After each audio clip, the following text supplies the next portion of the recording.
This is the Learnit Lounge, a podcast brought to you by Learnit. In each episode, I sit down with HR and L&D leaders to explore how learning programs have sparked real change, unlocked growth, built trust, and transformed the way that teams work.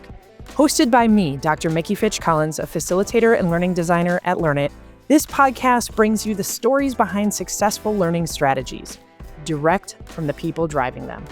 Learnit is a live learning platform that's helped over 2 million professionals thrive inside some of the world's most respected companies. If you're looking for a partner to help you do the same, our contact info is in the show notes. Welcome to the Learnit Lounge, where learning leads to measurable impact.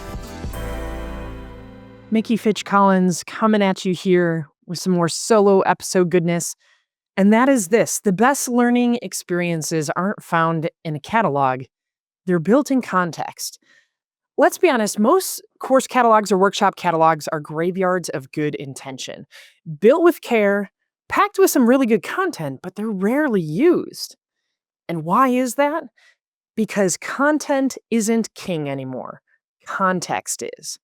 When we lead with, what course should we build? What course should we sell? We're assuming learning is about information transfer. But the real power of learning lies in decision support, in changing how people act in the moment.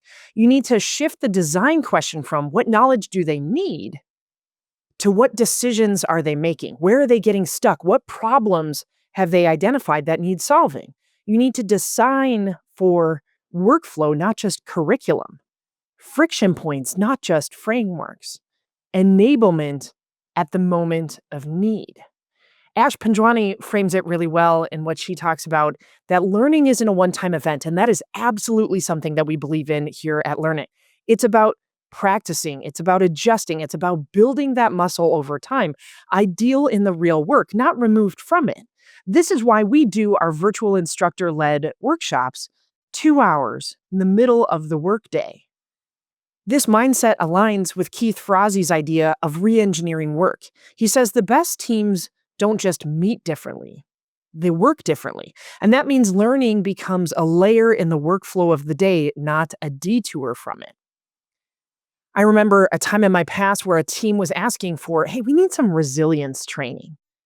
But when I started digging into that ask, when I started asking questions about the ask, it wasn't about mindset. It was that everybody was experiencing decision fatigue.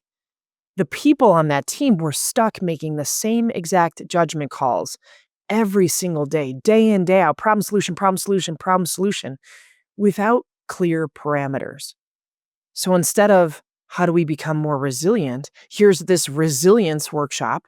What we did was we co-built decision trees. We created these on-the-job prompts. We built some GPTs to be able to help people make some of those decisions. We paired team leads with quick coaching resources so that they could make those decisions in the moment. The learning, the quote unquote learning, wasn't formal, but it changed behavior and fast. Now, obviously, as a facilitator of workshops, I'm not going to sit here and say, oh, workshops aren't good. They're absolutely good. But they need to be the thing that sits in the backseat of the everyday learning. They need to be the thing that is designed for second. The design first is, what are we doing in context? What are we doing in flow? They shouldn't be the only thing that we reach for. They should be one of the things that we reach for. Context drives relevance, decisions drive behavior, and friction reveals opportunity. Design for the moment, not for the module.